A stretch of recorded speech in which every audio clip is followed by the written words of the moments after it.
আসসালামু আলাইকুম রহমতুল্লাহি ওয়া বারাকাতুহু। হাউ এভরিওয়ান, সবাই কেমন আছেন? আশা করছি আপনার সবাই অনেক বেশি ভালো আছেন। This is Imran from Australia.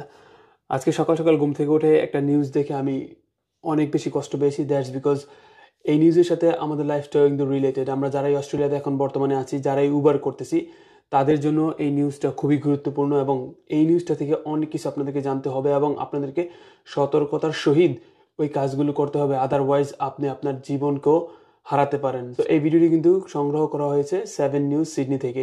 So এই ভিডিওতে কি বলা হয়েছে, ফার্স্ট আমরা ভিডিওটি দেখি, দেন হচ্ছে আমরা আমাদের যেই পার্সপেক্টিভ, সেই পার্সপেক্টিভে আমরা কি কি সলিউশন আনতে পারি বা কোন জিনিসগুলো অ্যাভয়েড করে চলতে পারি সেই জিনিসগুলো নিয়ে কথা বলবো। ফার্স্ট আমরা হচ্ছে ভিডিওটি দেখে চলুন। An e-bike fire, and sadly that's come true. A lithium-ion battery thought to have been left on charge overnight exploded, claiming the life of a young man in Guildford. Haider Ali had a bright future. He was a very good lady. The 21-year-old moved from Pakistan to Sydney with friends to learn He was studying civil construction. and work delivering food on his electric bike. But at 5 o'clock this morning, it exploded while charging in his bedroom. There's this massive big explosion. Bang! His housemates escaped, but Haider was trapped inside. He couldn't be saved. It's really a shocking news for the whole Pakistani community. His friends watched on from Rowley Road as fire crews extinguished the blaze. This is actually the third lithium-ion battery fire in the last 24 hours. His heart তো আমরা যারাই Uber driver বা Uber delivery করে থাকি Australia, Melbourne কিংবা সিডনিতে, বেশিরভাগই আমরা লিথিয়াম সাইকেলগুলো ইউজ করে থাকি।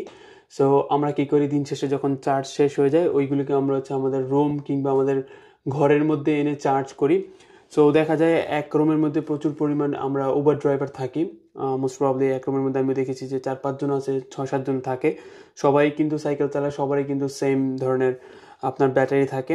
সো সবাই কিন্তু দিন শেষে একই সাথে কিন্তু চার্জ করে। সো আমরা যে এই যে সাইকেলের ব্যাটারিগুলো চার্জ করতেছি আমাদের রুমে, এই সাইকেলের ব্যাটারিগুলো যে কোনো সময় ব্লাস্ট হইতে পারে। এই ব্লাস্ট হওয়ার কারণে হায়দার আলী নামে একটা ছেলে, যে কিনা পাকিস্তান থেকে অস্ট্রেলিয়াতে মুভ করেছিল সিডনিতে, সেই ছেলেটা তার প্রাণ হারাইতে হয়েছে। সো এটা ডেফিনেটলি একটা শকিং নিউজ এবং আমাদের জন্য একটা বড় মেসেজ যে আমরা যারাই উবার করি অস্ট্রেলিয়াতে, মোস্ট প্রবলি বেশিরভাগ সময় উবার করি, সো আমাদের উচিত এই জিনিসগুলো থেকে একটু দূরে থাকা। দূরে থাকা বলতে উবার ছেড়ে দেবেন কিনা তা না, একটু জবের প্রতি সিরিয়াস হওয়া, একটু জব খোঁজা। জব পেলে তো আলহামদুলিল্লাহ, আর যদি জব না পান তাহলে যদিও আপনি উবার করতে থাকেন, সেম ধরনের ব্যাটারি কিংবা ই বাইক আপনি ইউজ করে থাকেন, তাহলে যে কাজটা করতে পারেন সেটা হচ্ছে আপনার ব্যাটারিগুলো আপনার হাউসের থেকে বাহিরে কিংবা একটা সেপারেট জায়গাতে চার্জ করুন। আপনার রুমে চার্জ করাটা খুবই খুবই বিপজ্জনক। সো আমি কি করি, কখনই আমি আমার রুমের মধ্যে আমার ব্যাটারিগুলো চার্জ করি না। আমি হচ্ছে একটা সেপারেট জায়গাতে, যেখানে মানুষের আসা যাওয়া খুব কম, একটা সার্টেন মোমেন্টে গিয়ে আমরা হচ্ছে ওইখানে আসা যাওয়া করি, ওই জায়গাগুলোতে আমি হচ্ছে চার্জ করি।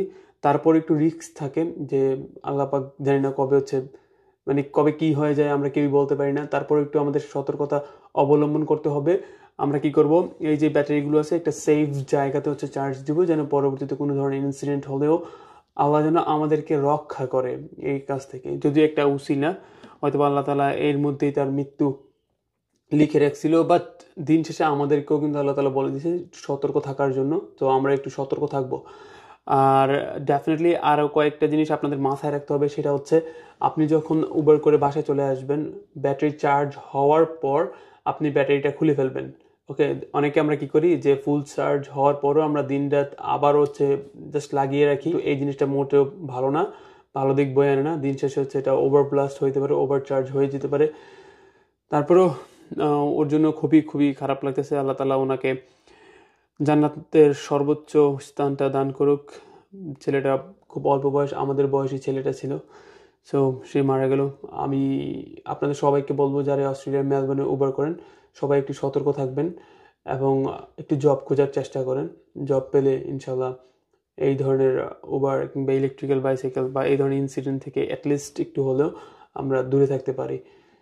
অলরাইট এভরিওয়ান, সো সবাই সবার জন্য দোয়া করবেন। যারাই কষ্ট করে এখানে সার্ভাইভ করতেছে সবার জন্য দোয়া করবেন যেন আল্লাহ তাআলা সবাইকে সুস্থ রাখেন। সো দেখা হচ্ছে নতুন একটা ভিডিওতে। আমার সকালবেলা একদম মুডটাই খারাপ হয়ে গেল, একদম এখন উবারে যেতেও ভয় লাগতেছে। দেখা হচ্ছে আপনাদের সাথে অন্য একটা ভিডিওতে। আপনারা সবাই ভালো থাকবেন। আসসালামু আলাইকুম।